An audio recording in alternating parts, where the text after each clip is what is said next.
এবার fact finding টিমকে সন্দেশখালী সরেজমিনে ছাড় হাইকোর্টের। 1 মার্চ গ্রাউন্ড জিরোয় যেতে পারবে স্বেচ্ছাসেবী সংস্থার টিম, তবে শর্ত বেঁধে দিয়েছে হাইকোর্ট। আমরা পুরো বিষয় নিয়ে কথা বলবো।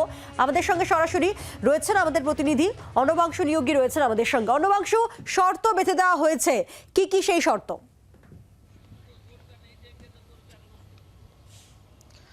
দেখো, সেটা হচ্ছে ফ্যাক্ট ফাইন্ডিং টিমকে একবার ফিরে যেতে হয়, তারা সন্দেশখালী আসতে পারেনি। কলকাতা হাইকোর্টে তারা মামলা করে, সেই মামলার পরিপ্রেক্ষিতে আজকে বিচারপতি কৌশিক চন্দ্রের নির্দেশ যে ফ্যাক্ট ফাইন্ডিং টিম তারা 1 তারিখে তারা কিন্তু ভিজিট করতে পারবে সন্দেশখালী নতুন পাড়া, মাঝের পাড়া এবং নস্কর পাড়া রাম মন্দিরে তারা যেতে পারবেন। তাদের শর্ত হচ্ছে এটাই, আইন শৃঙ্খলা অবনতি হয় এমন কোনো পদক্ষেপ করতে পারবেন না।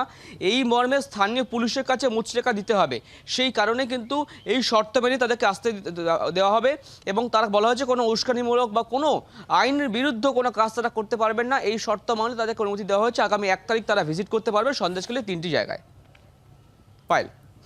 অর্ণবাংশু, সঙ্গে থাকো।